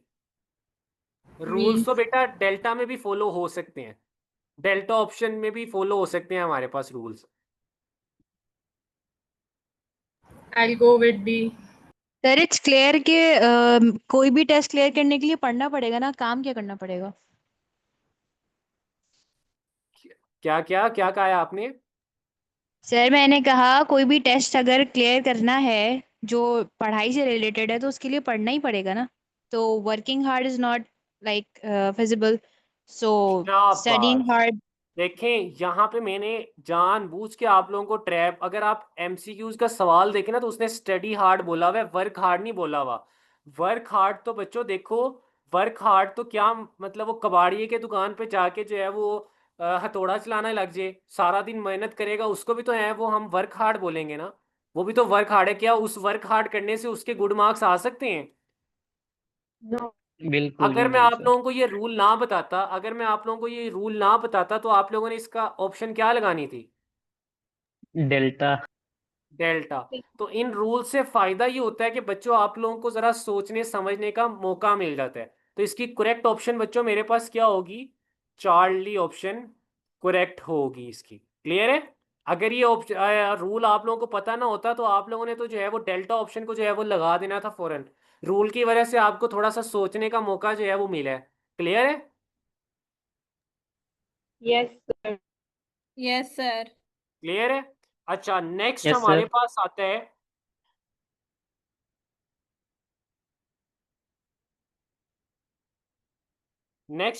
आता है, डिसजंक्टिव सिलोगिज्म। नेक्स्ट हमारे पास क्या आता है, कभी नाम सुना है आपने इनका, ये जो रूल्स बता रहा हूँ? ये नो सर। तीनों जो मैंने अभी सुने सर, मैं अभी आया हूँ क्लास में तो तीनों के तीनों अभी नए सुन रहा हूँ। डिसजंक्टिव सिलोगिज्म।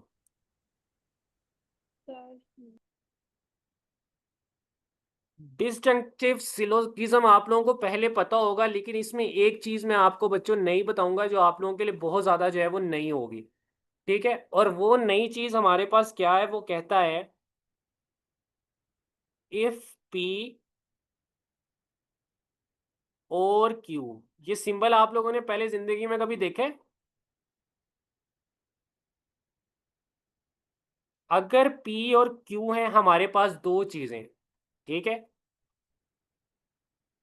और हमारे पास जो है वो पी प्रेजेंट नहीं है, तो क्यू हमारे पास प्रेजेंट हो सकता है। क्लियर है? ये बात मैंने क्या लिखी है कि अगर P, sir work hard is not used, क्या मतलब? अच्छा अच्छा, वो पीछे वाली था, ठीक है ठीक है। ये वाला जो हमारे पास, ये वाला जो हमारे पास होता है ना सिंबल, ये सिंबल हमारे पास होता है और का। और वो कहता है कि अगर हमारे पास पी एंड क्यू जो है वो प्रेजेंट है, तो उसके अलावा हमारे पास अगर पी प्रेजेंट नहीं है तो क्यू प्रेजेंट हो सकता है। मिसाल के तौर पे, वी विल गो बाय बस और ट्रेन। हम जो है वो बस और ट्रेन से जो है ना वो जा सकते हैं। यहाँ पे पी मेरे पास बस है और ट्रेन मेरे पास जो है वो क्यू है। ठीक है, बाद में मेरा फैसला बदला, हमारा फैसला बदला और हमने कहा we will not go by bus. तो आगे हमारे पास जो मैं आपको ऑप्शन देने लगा हूं वो ऑप्शन है we will not go,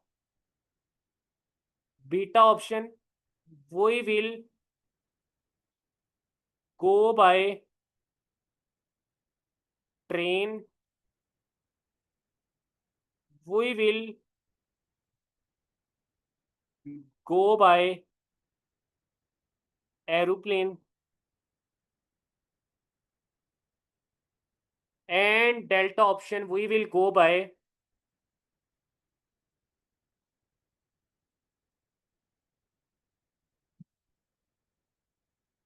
bicycle. Beta. बताएं कौन सी ऑप्शन जो है वो आपके पास जो है वो करेक्ट होगी? बीटा। चार्ली किसने कहा था? मैंने भी नहीं सुना किसी का। देखो, अब देखो, हम जा तो एरोप्लेन के जरिए भी सकते हैं, बाईसाइकिल के जरिए भी जो है वो हम जा सकते हैं, लेकिन अगर मैं स्टेटमेंट देखूँ ना तो स्टेटमेंट में उसने लिखा है बस और ट्रेन, और इस रूल के मुताबिक अगर दो चीजें प्रेजेंट हैं और हम उनमें से एक चीज को यूज नहीं कर रहे, एक चीज नेगेटिव है, तो दूसरी चीज हमारे पास जो है ना वो हमारे पास पॉजिटिव होगी या वो ट्रू होगी। ठीक है, यानी अगर मैं बस को यूज नहीं कर रहा तो मुझे क्या यूज करनी पड़ेगी? मुझे यूज करनी पड़ेगी बच्चों ट्रेन। तो मैं कहूंगा we will go by train is the correct option. Clear है? तो ये आपके पास जो फॉर्म्स वाले रूल्स जो थे ना वो सारे के सारे मैंने आपको चार थे और वो मैंने आपको जो है ना वो एक्सप्लेन कर दी हैं। अब इसमें हमारे पास बच्चों थोड़ी सी ना जो है वो गलतियां या आप कह दें कि फॉल्स कॉन्सेप्ट्स होते हैं, वो मैं आपको बताने लगा हूँ, जिनके अंदर जो है ना वो बच्चे अक्सर पढ़ जाते हैं। और वो फॉल्स कॉन्सेप्ट क्या होते हैं? फॉल्स स्पोर्ट्स या concepts,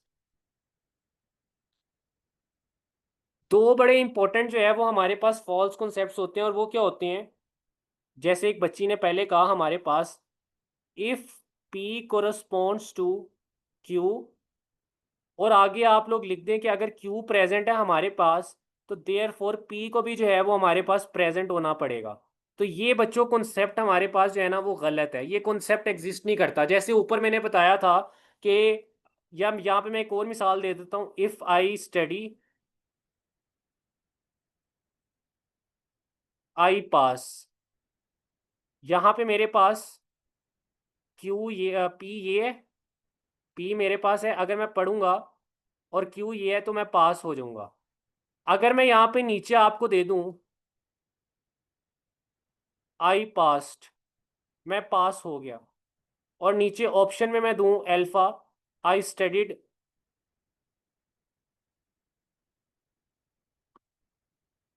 I didn't study,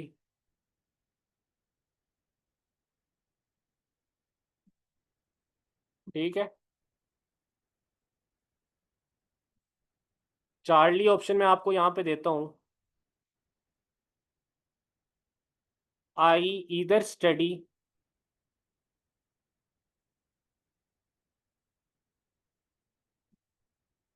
I may study, या इधर की जगह मैं सेंटेंस को अच्छा बना सकता हूँ, आई मे स्टडी और मे नॉट स्टडी, और बी डेल्टा ऑप्शन में लिख देता हूँ नन ऑफ दीज। तो मुझे बताएं क्या करेक्ट होगा मेरे पास, इस ऑप्शन की क्या करेक्ट आंसर हमारे पास बनेगी। Sir Charlie. जी शाबाश चार्ली। क्यों?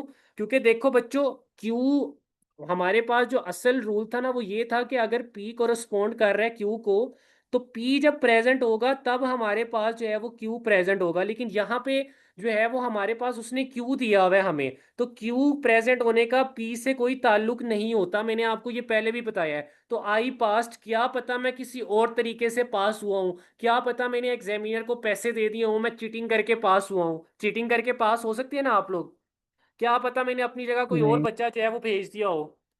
हाँ, क्या पता मैंने अपनी जगह कोई और बच्चा पेपर देने के लिए भेज दिया हो सकता है ना ऐसे। सर प्रैक्टिकल में जी पॉसिबल जी। है, पेपर में sir so how do we know कि हमने सिलोजिज्म का कौन से रूल लगाना है, क्योंकि कहीं पे हम अपनी थॉट्स यूज़ कर रहे हैं और कहीं पे नहीं कर रहे, सो बच्चे हमें कैसे देखिए, पता। आपको सामने जो है वो पता चल जाएगा, आपको स्टेटमेंट पढ़ के जो है वो पता चल जाएगा। अब ये वाली स्टेटमेंट मैंने जब पढ़ी तो मुझे पता चल गया कि यहाँ पे मेरे पास जो है वो पी क्यू को रेफर कर रहा है, और आगे उसने मेरे से जो है वो एक चीज़ दी हुई है, क्यू और पी में से एक चीज़ दी हुई है।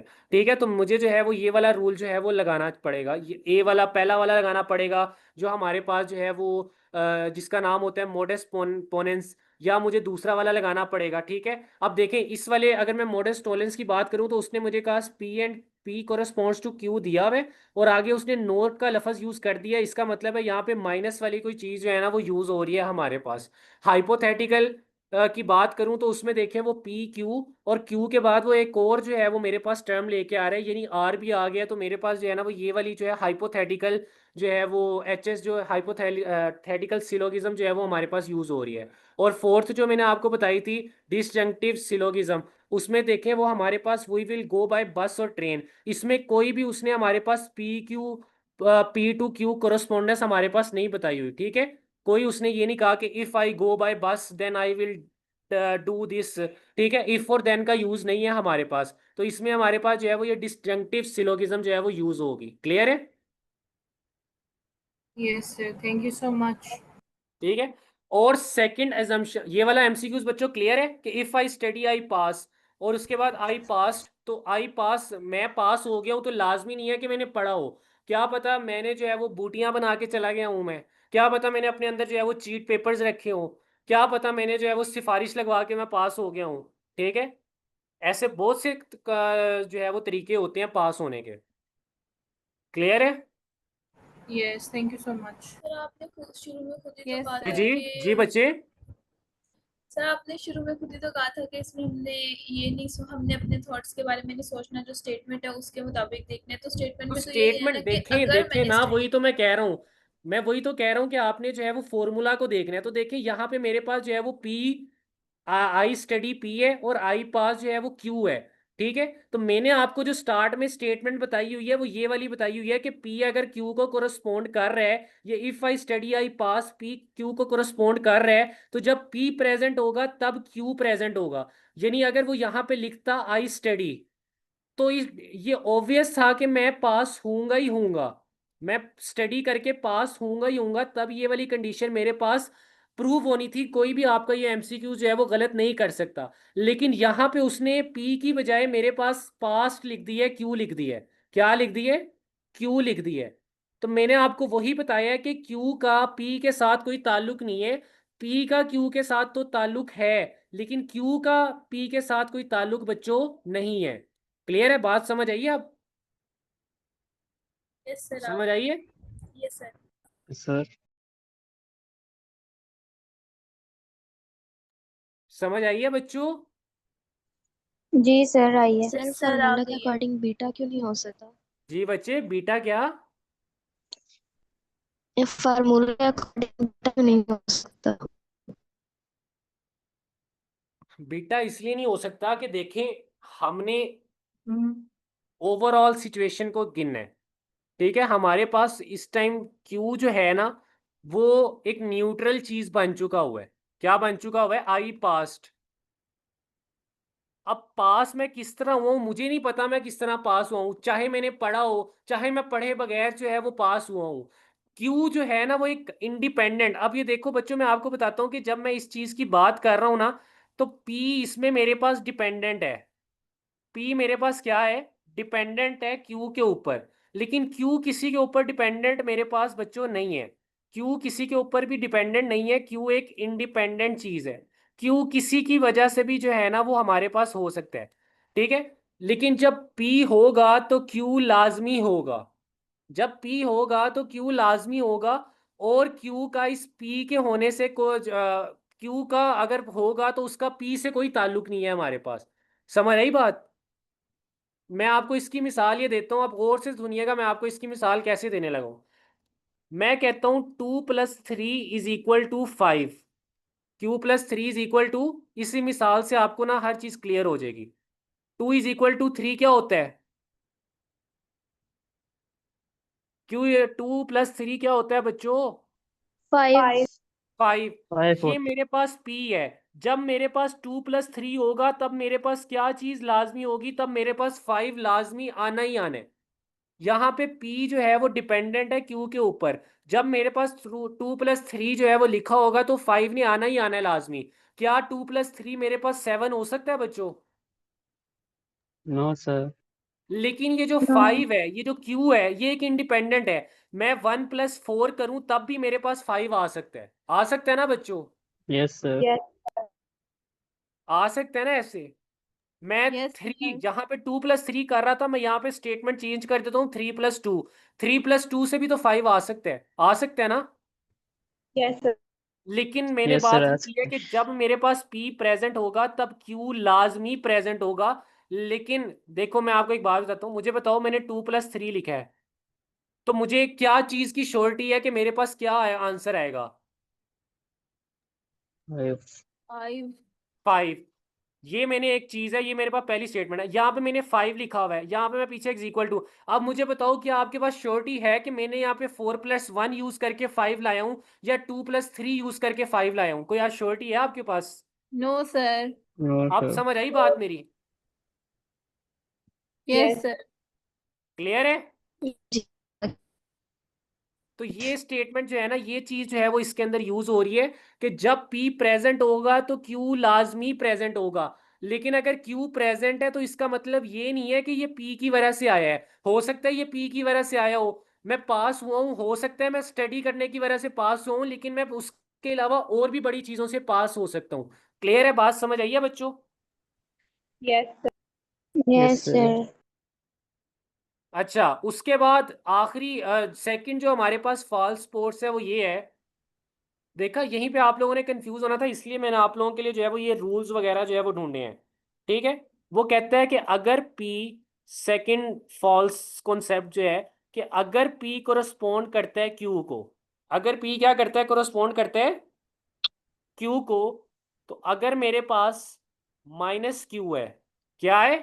-Q, तो इससे मुराद ये नहीं है कि मेरे पास -P भी होगा। ये गलत स्टेटमेंट है मेरे पास। इसकी मिसाल मैं आपको ऐसे देता हूं, इफ इट्स अ डॉग,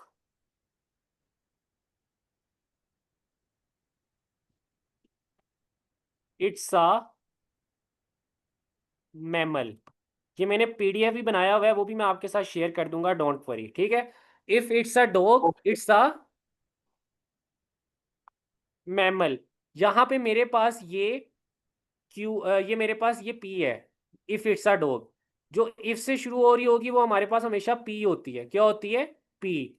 ये मेरे पास पी है, और ये पी जो है ये आगे कोरोस्पोंड कर रही है इट्स अ मैमल क्यू को। ठीक है, अगर मैं सेकंड स्टेटमेंट लिखता हूं it's not a dog, it's not a dog, तो इससे मुराद बच्चों ये नहीं है कि ये मैमल भी नहीं होगा। ये मिसाल ऐसे है कि मेरे पास, ये देखो, ये जो एग्जांपल दिया ना, मेरे पास ये ऐसे एक ऑर्गेनिज्म पड़ा हुआ है। ये क्या पड़ा हुआ है? मेरे पास ये ऑर्गेनिज्म जो है वो पड़ा हुआ है।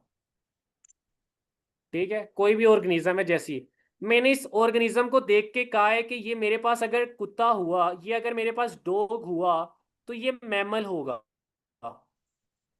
और सेकंड ही मैंने कह दिया है कि ये मेरे पास, इसको देख के मैंने इसको कह दिया कि ये मेरे पास कुत्ता नहीं है, तो क्या इस बेस पे मैं आगे वाली अपनी ये स्टेटमेंट दे सकता हूँ कि ये मैमल भी नहीं होगा? It's not a mammal, no. It's not a mammal, ये स्टेटमेंट दे सकता हूँ मैं ये स्टेटमेंट बिल्कुल भी नहीं दे सकता। ये कुत्ता नहीं है तो क्या पता ये मेरे पास जो है वो कैट निकल आए, ये बिल्ली यस निकल सर। आए। बिल्ली तो हमारे पास, बिल्ली भी तो क्या होती है हमारे पास? मैमल होती है। तो ये बात भी गलत है कि अगर पी माइनस, अगर जो है वो क्यू माइनस है, तो उसका पी माइनस होने से कोई ताल्लुक हमारे पास, सॉरी ये मैंने स्टेटमेंट उल्टी लिख दी, यहाँ पे मेरे पास आना चाहिए था। अगर पी माइनस है तो क्यू माइनस होना जो है वो हमारे पास लाजमी नहीं होता। यानी अगर मेरे पास जो है वो, मैं कह रहा हूँ कि ये डॉग है, और डॉग है तो इसका मतलब है इसको मैमल होना चाहिए, लेकिन ये कुत्ता नहीं है, तो ये वाली बात मेरी गलत नहीं हो सकती कि ये मैमल नहीं है। क्या पता वो कैट निकल आए, क्या पता वो मेरे पास कोई और जो है वो गोट निकल आए, क्या पता ये मेरे पास जो है वो काऊ निकल आए। तो ये काऊ भी क्या है? मैमल है। गोट भी क्या है? मैमल है। तो मेरी पहली बात, अगर मैं माइनस पी कर रहा हूँ, पी को गलत कर रहा हूँ, नोट का अंदर ला रहा हूँ, तो उससे मेरा क्यू जो है वो मेरे पास चेंज नहीं होगा। बच्चों क्लियर है यहाँ पे? ये बात समझ आई है? Yes sir. और इसका एमसीक्यूज देने के लिए मैं आप लोगों को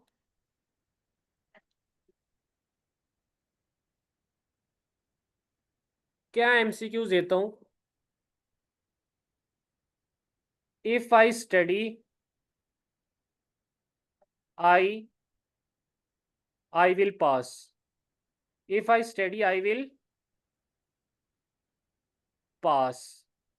आगे मैं लिखता हूं आई डिडंट स्टडी, और option alpha I didn't pass, I didn't पास।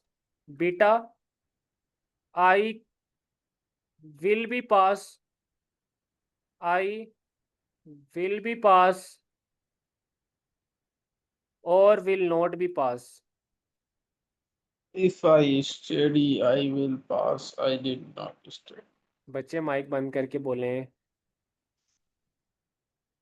यहाँ पे मैं डिडंट की बजाय फ्यूचर टेंस में आना है ना, तो मैं यहाँ पे I will not pass. Charlie I will पास, और डेल्टा नन ऑफ दिस। बताएं ज़रा, लास्ट एमसीक्यूज है आज का, उसके बाद हम अपना टॉपिक जो है वो, अपना जो क्लास है वो वाइंड अप कर अल्फा। देंगे, बाकी कल देखेंगे बीटा। इंशाल्लाह जी। बीटा। पक्की बात है, सोच लें फिर। अल्फा। श्योर होके बताएं, मैं तो आप लोगों को None कंफ्यूज of कर रहा हूँ these. चार्ली। जी। Alpha. No no, it's beta. देखो, अब मैं आपको तरीका बताता हूँ, आपने इसको कैसे A, solve. B is correct. Ball. Rules, ये जो रूल्स बताए हैं ना मैंने, 4 आपको मैंने वैलिड रूल्स बताए हैं, और 2 मैंने आपको फॉल्स रूल्स बताए हैं कि ऐसा नहीं होता।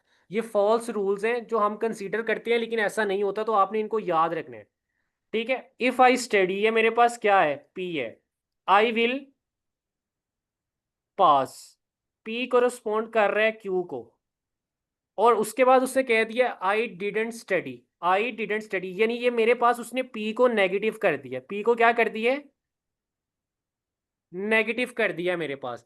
तो रूल याद रखना है आपने, फौरन आपके जेहन में ये वाला रूल आना चाहिए। ये जो फॉल्स रूल्स के अंदर मैंने सेकंड रूल बताया है कि अगर पी नेगेटिव है तो इसका क्यू से कोई लेना देना नहीं है। इसका क्यू से, तो इसका मतलब ये नहीं है कि हमारे पास क्यू भी नेगेटिव होगा।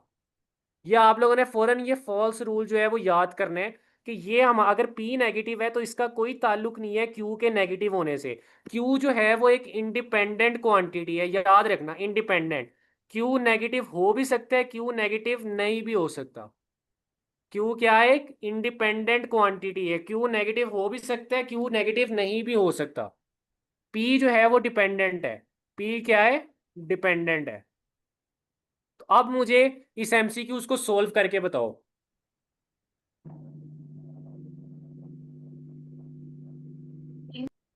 क्यू इंडिपेंडेंट क्वांटिटी है, ठीक है। आपके सामने ये जो स्टेटमेंट के बाद वाली क्वांटिटी है ना, ये जो क्यू, ये हमेशा याद रखना बच्चों, ये इंडिपेंडेंट क्वांटिटी है। चार्ली आएगा सर। ये याद रखना कि कोमा के बाद वाली आपके पास हमेशा इंडिपेंडेंट क्वांटिटी होगी। क्लियर है? और इस इंडिपेंडेंट क्वांटिटी का इस पी का केस के साथ जो है ना, वो इतना ये उसके ऊपर डिपेंड नहीं करती। पी प्रेजेंट होगा तो क्यू प्रेजेंट होगी, पी बेशक ना भी प्रेजेंट हो तो क्यू का उससे कोई लेना देना नहीं है। क्यू की मर्जी है, वो तब भी प्रेजेंट हो सकती है, तब भी प्रेजेंट नहीं हो सकती। ठीक है, तो बताओ अब इस ऑप्शन का, इस क्वेश्चन का आंसर क्या होगा मेरे पास? Sir beta. शाबाश बीटा बीटा।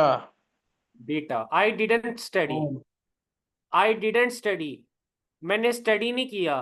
तो इसका मतलब ये नहीं है कि मैं फेल हो सकता हूँ या मैं पास नहीं हो सकता। मैं पैसे लगा सकता हूँ, मैं सिफारिश करवा सकता हूँ, मैं बूटियां बना सकता हूँ। ठीक है, तो आई डिडंट स्टडी इससे मुराद हरगिज ये नहीं है कि मैं 100% जो है वो फेल हो जाऊंगा। मैं पास बिल्कुल ही नहीं होऊंगा, मेरे पास होने के चांसेस जो है ना वो खत्म हो जाएंगे। इससे मुराद ये है कि मेरे पास चांसेस हैं कि मैं फिर भी पास हो सकता हूँ। मैं बूटियां बना सकता हूँ, मैं जो है वो चीटिंग कर सकता हूँ, मैं सिफारिश करवा सकता हूँ, मैं पैसे लगवा सकता हूँ, मैं उस तरीके से भी जो है वो पास हो सकता हूँ। क्लियर है? तो आप 100% श्योरिटी नहीं देते कि आपने Yes. पढ़ा ही नहीं है तो आप बिल्कुल भी पास नहीं होंगे। आप हाँ जो है वो पास हो सकते हैं। ठीक है, आपके पास चांसेस हैं पास होने के। वैसे मोस्टली तो यही होता है कि जब आप पढ़े ना तो आप फेल ही होते हैं, लेकिन पढ़े बगैर आप पास भी हो सकते हैं बच्चों। ठीक है, ये भी चांसेस प्रेजेंट होते हैं। और आपने इस MCQs को इस कंडीशन के मुताबिक सोल्व करना है। क्लियर है? Yes, तो sir. ये इस ग्रुप में समझ भेजेंगे। आई है बच्चों? Yes sir. क्रिटिकल थिंकिंग के रूल्स के मुताबिक समझ आई है? क्रिटिकल थिंकिंग को समझने की थोड़ी बहुत। Yes Yes, sir. sir. Yes sir. Sir sir आप सारी लॉजिकल रीजनिंग के ऐसे ही बना पढ़ाएंगे मतलब लेक्चर्स? जी बच्चों, इंशाल्लाह। सर जी